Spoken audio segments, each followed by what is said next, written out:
Hey everybody, Rick Howard here. We're celebrating Independence Day here at the Cyberwire with a 25% discount for our Cyberwire Pro subscription. Go to thecyberwire, all one word, .com/pro and click the join button at the top right of the screen and enter the promo code July422. That's JULY space 4 space 22. This code is also good for a free month of the Cyberwire Pro service. Make sure you never miss a thing and stay cyber aware by getting access to all of our public podcasts ad-free, my favorite part, as well as our exclusive Cyberwire Pro podcast, CSO Perspectives. That's my podcast. And why aren't you a subscriber already? Plus, you get briefings, articles, and events. Visit thecyberwire.com/pro to redeem this offer. But hurry, you have until July 11th to claim the offer. Thanks to our title sponsor, Juniper Networks, for helping make Research Saturday possible.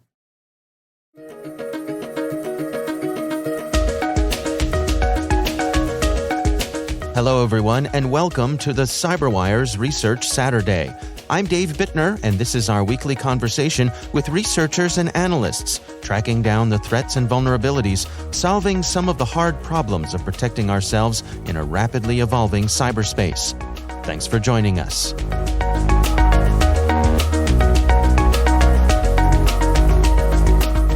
We have been working sort of full steam responding and tracking information operations surrounding the Russian invasion of Ukraine. So part of the reason we wanted to put something out, capturing some of our work, is just to take a moment to reflect on what we've seen, see if we can gain some ground truth, while also understanding that things are still very much in motion.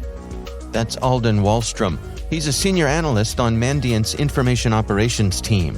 The research we're discussing today is titled The I.O. Offensive, Information Operations Surrounding the Russian Invasion of Ukraine.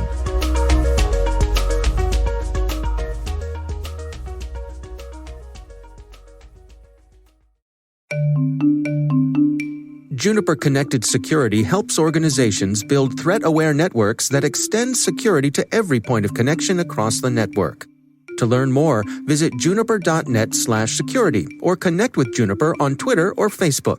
That's juniper.net/security.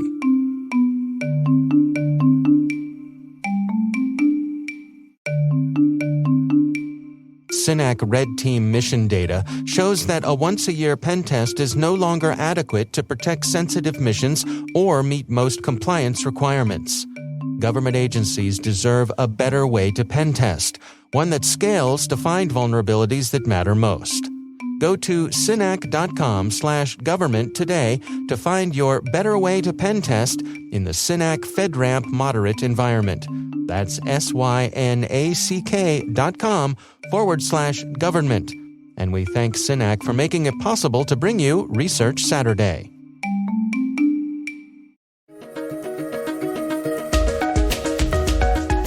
Well, let's go through it together. I mean, can you walk us through what are some of the key things here that caught the eye of you and your colleagues? As we've been monitoring I.O. surrounding the Russian invasion, one thing that we would know is that what we've observed is probably best described as a proliferation of information operations activity, involving a full spectrum of actors that have leveraged a range of TTPs. Operations that we've observed, we've been able to capture some that we assess to be operating in support of the political interests of Russia, Belarus, China, and Iran, some of which we have also been able to attribute to actors and campaigns that we've been tracking for years. A couple of general notes about what we've been seeing. First is that in instances where we have been able to attribute an operation to a known activity set, these operations have largely tracked with an actor or campaign's established motives as observed through their longer activity history extending before this conflict. And second is that though the range of TTPs that we've observed employed is notable, on an individual level, the actual TTPs have largely met expectations, meaning that we've either seen them generally employed in different operations over the years, or we have specifically seen them in operations that have previously targeted Ukraine. Can we take a little step back and just for the folks in our audience who might be unclear, how exactly do you at Mandiant define information operations themselves? Influence activity has a spectrum, and there's an overt side, which can even include things like, say, state-backed media, where media is used to promote narratives that are aligned with the state's interests. But there's also a covert side of that spectrum, which is more along the side that we focus on.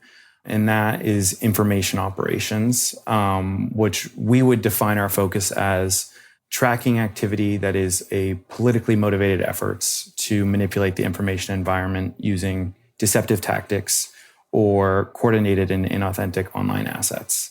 And specifically, as an information operations team at Mandiant, we have an emphasis on cyber-enabled information operations, which means these are information operations that additionally leverage tactics associated with more traditional cyber threat activity, which allows us to take advantage of the visibility that we can gain through working with our colleagues at Mandiant who work on other more traditional cyber threat activity. So the research that you all have published here breaks the activity down into a number of different categories. Can we go through those and have you describe some of the things that you all are tracking?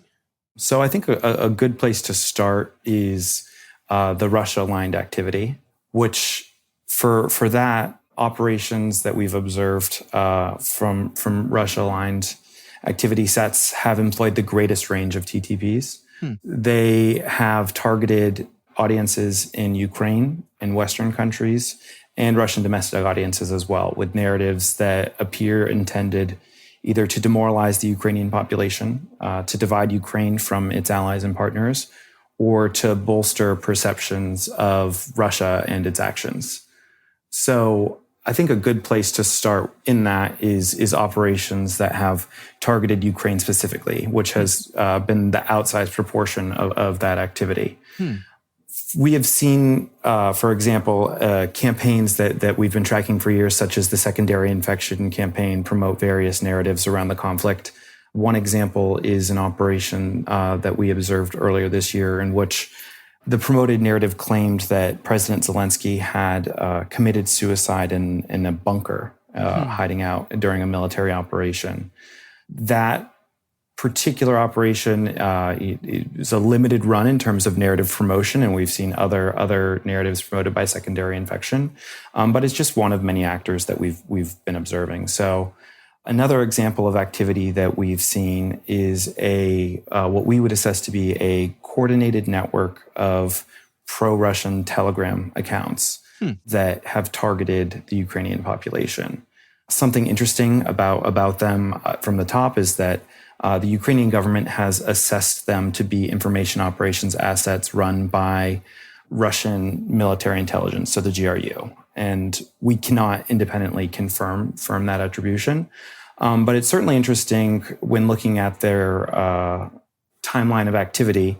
These accounts have been promoting narratives related to regional and national issues in Ukraine for a number of years. And as soon as the invasion happened, they almost immediately refocused to promote narratives related to the Russian invasion. And the way in which they do this is sort of interesting. So it is distinctly pro-Russian in what they're saying, but in a bit of a more nuanced manner. So instead of actively promoting the arrival of Russian troops per se, they work a little bit more sneakily in what they do. And they say things like, do you really have confidence in the government's response to the Russian invasion? Look how they're mishandling it, or highlighting allegations of corruption in government activity surrounding their response to the Russian invasion. So it's a bit more focused on perhaps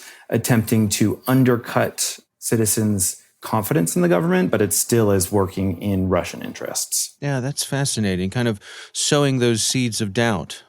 Yeah, and that's a key possible motive of some of the operations we've been seeing, which is really just expanding fear and uncertainty, exploiting that amongst the population. And another good example of that is we've had multiple instances, multiple operations where fake messages of Ukraine's capitulation to Russia have been promoted.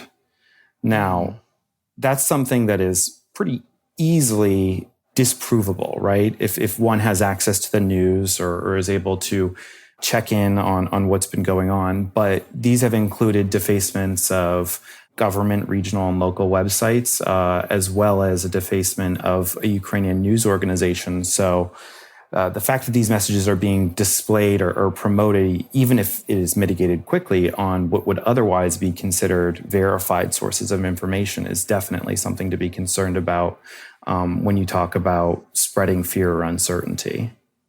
You know, I think it's fair to say Russia has a limited number of allies in this invasion of Ukraine, but the Belarusians seem to have their back, and that's something that you all have tracked here. What sort of things are you seeing from them?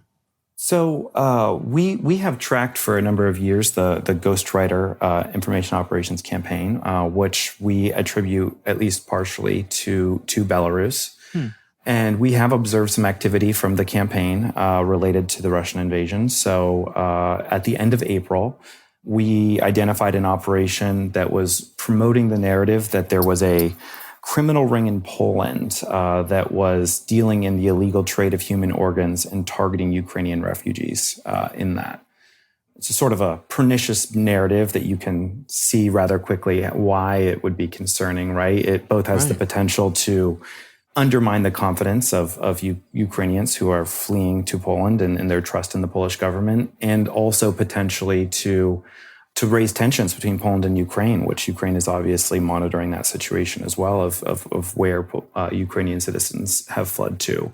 But fortunately, it seems to have been engaged rather quickly. And I mean, in terms of an operation, it exhibited classic tendencies of ghostwriter operations. So they tend to try to piggyback on recent news events or discussions in the way that they build their narratives. And a real discussion that has been playing out in the media is concerns about the safety of refugees and possible human trafficking. So it's possible this disinformation narrative promoted by the campaign was an attempt to piggyback on that real and important discussion.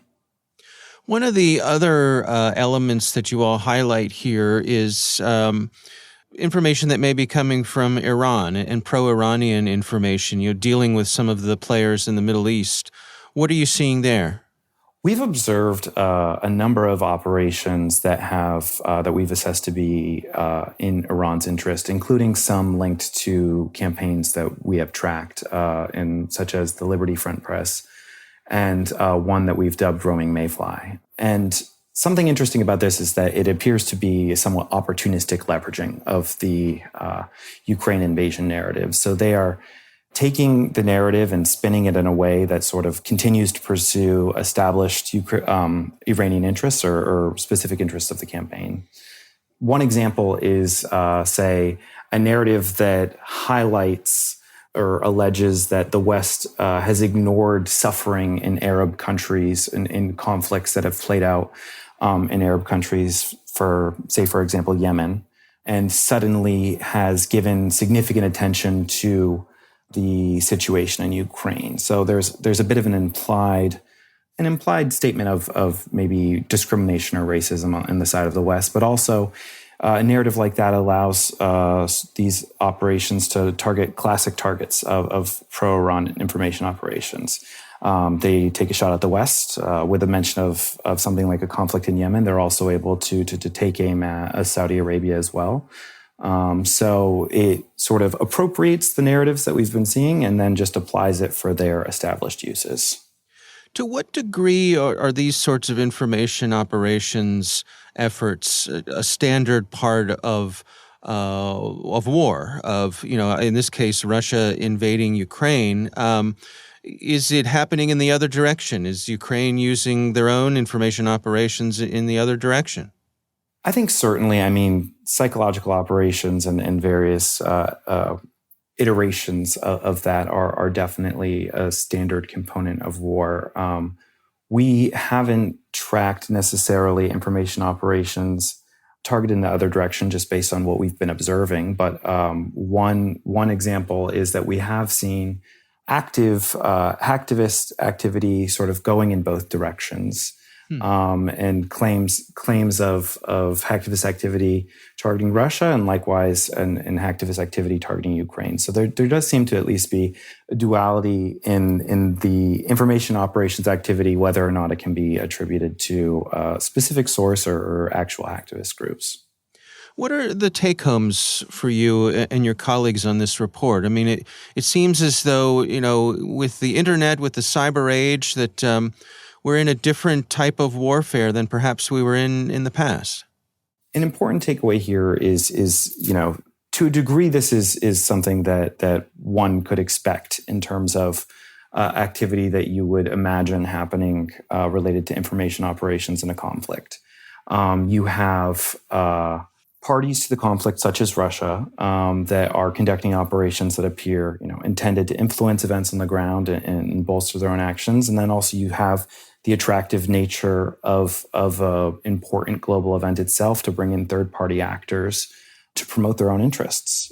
So this certainly seems as though it is at least a demonstration of what we can come to expect in future, even if to a certain extent it has met some expectations for what we would have thought would happen.